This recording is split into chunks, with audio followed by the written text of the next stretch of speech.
What's up, ladies and gentlemen? How you guys doing? I hope you're having a fantastic day. And as promised, we are going to go over the December events guide on the Go Hub. I'm not going to really read this because we're all able to go over the information, because it's not only is it posted by the Go Hub, not only do all the mainstream YouTubers just read it straight off of Pokemon Go Live from Niantic, and also it is in-game in the events tab. We can read up on it, so everybody is capable of reading it.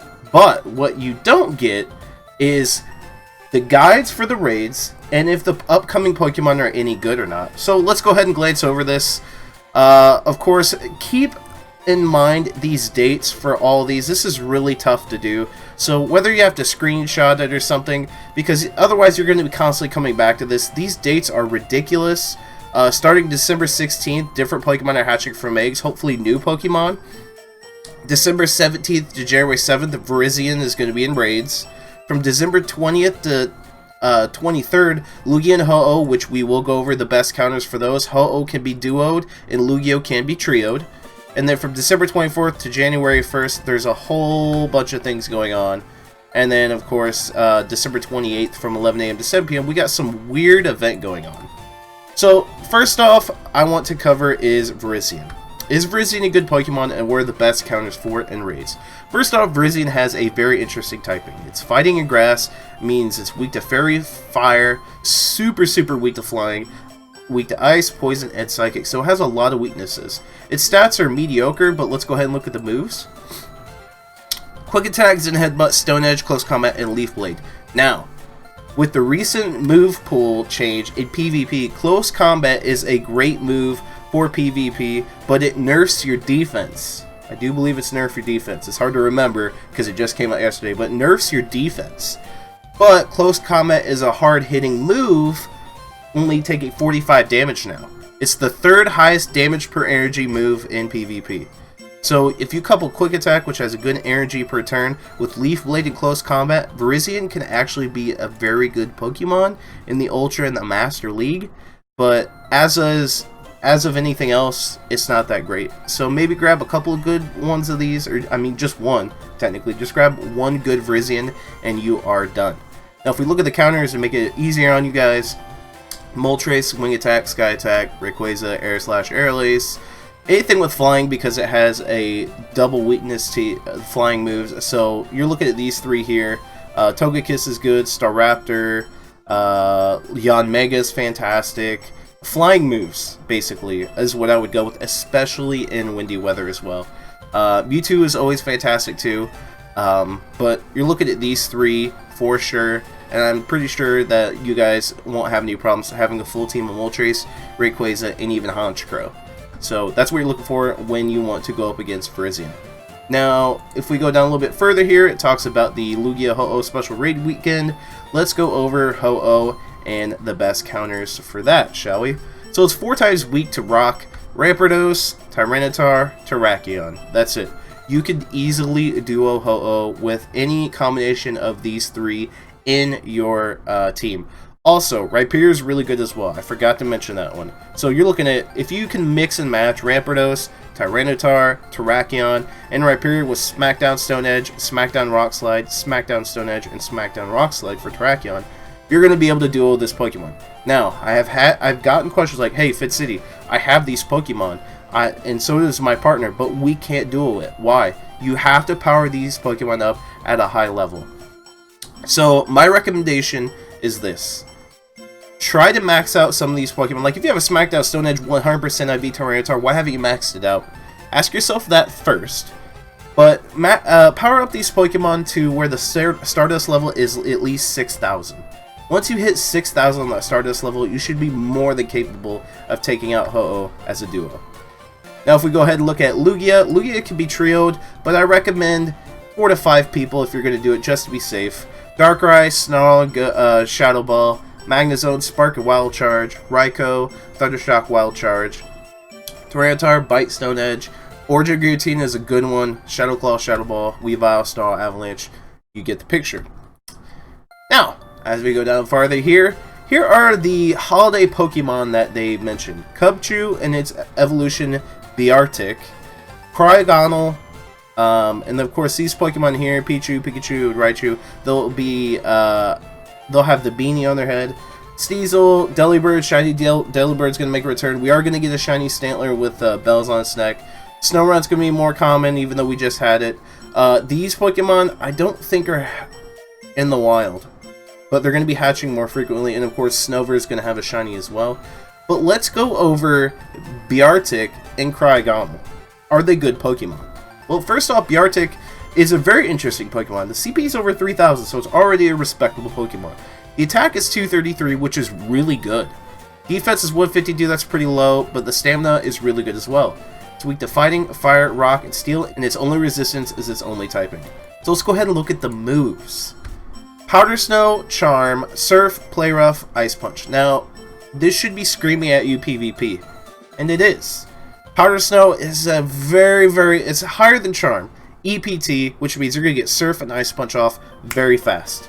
But Charm literally has one of the highest DPTs and has decent energy as well. But here's the kicker. One thing that's interesting between Powder Snow and Charm is they both do super effective to Dragon types. Dragon types play a pretty prominent role in the Master League, and you can see them in the Ultra League. But then again, Charm is good against, well, let's see, Dark, Dragon, and Fighting. As opposed to Ice being super effective against Dragon, Flying, Grass, and Ground. So it depends on how you want to run this Pokemon. Personally, I would run Powder Snow because I like to get off my charge moves very quickly. I would put Surf and Ice Punch on there, but you could certainly run Play Rough to cover what Charm is not. See what I'm saying? So you could really do some mix and matches. I think Beartic will be a very decent PvP Pokemon. Then if we look at Cryogonal, kind of similar situation. It's ice only, same weaknesses. The stats are okay, probably really good for gym defending in the Ultra League, more importantly. But it's got some interesting moves too. Frost Breath, Ice Shard, Night Slash is really good and just got a buff for PvP. Aurora Beam, Water Pulse, Solar Beam, absolutely not. So this would be a tanky Pokemon to use in the Ultra League. You would probably go with, I think Ice Shard has a better EPT, I could be wrong on that. Let's see. Yeah. Ice Shard, Night Slash, Water Pulse. I wouldn't use Aurora Beam. It just depends. Is it really that good for PvP? No. There are better options. Heck, Beartic is a better option than Cryogonal. So that should say anything with itself. Now, one thing that's interesting is Vanilla going to come out? Because this is a Ice-type Pokemon. Niantic hasn't mentioned anything about it. It's a 3-tiered evolution, so are we going to get this Pokemon? The stats are subpar at best, but it's a pure Ice type, and this is an Ice, event. And in terms of PvP, it's terrible. Frost Breath, Astonish, okay. Blizzard, Flash Cannon, Signal Beam, that's not going to cut it. And again, there's better Ice types to begin with, but this would be a great Pokemon to farm and try to get candies for and add to the list, because it's a pretty cool looking Pokemon. And I don't know, I would just like to see in gyms, I just like to see some switch up. Now, if we actually go over, I looked at Beartic, I'm going to keep saying Beartic, in comparison to Mamoswine, Glaceon, and Weavile. Now, one thing is, I do want to note, is Beartic does better than Articuno. It has better DPS than Articuno, so that's why you don't see Articuno on this list. I already compared it. So out of these three, it's 4th best, Weavile, of course, being 3rd, Mamoswine's king still, and Glaceon being 2nd. So that's not bad, especially if this is going to be more accessible, but at the same time, Sneasel's been around for a while to get a Weavile, EVs are always available, and we've had a community day for Swinub, so, I mean, it is what it is. Beartic is probably going to be better for PvP. Oh, let's see. So, the bonuses, these are interesting. You can open in twice as many gifts. Make sure you do that, guys, and pop a star piece. You're going to get twice as much Stardust, technically, than you normally would. So, farm Stardust with the star piece if you have them. That's very important. And then you can send, instead of 10, you can send 20 gifts. I mean, you can pop a Lucky Egg if you still need XP. That's not bad. We get guaranteed single incubator. That's really nice. Make sure you spin those stops.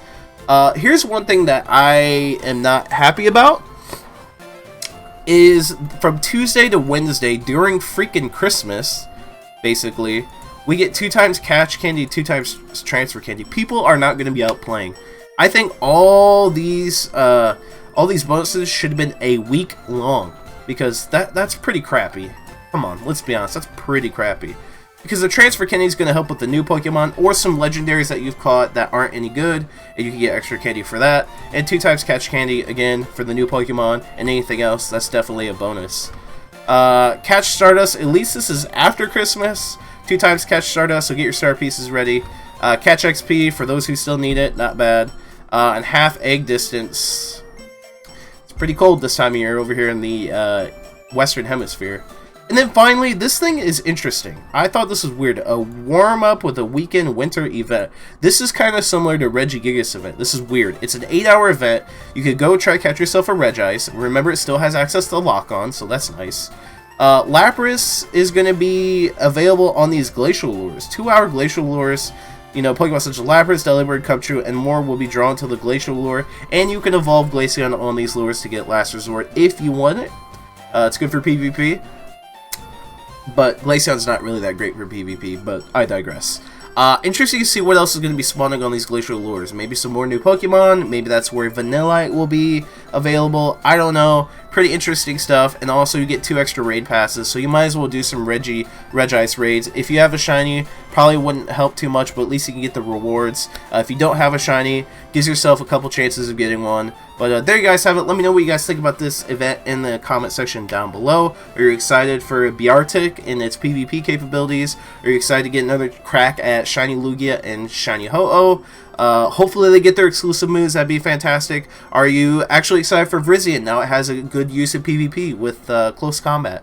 Let me know what you guys are thinking in the comment section down below. Smash that like button and subscribe if you haven't done so already. Be a part of the Fit City fam. That's your boy Fit City, I'm signing off. See you guys in the next Pokemon Go video.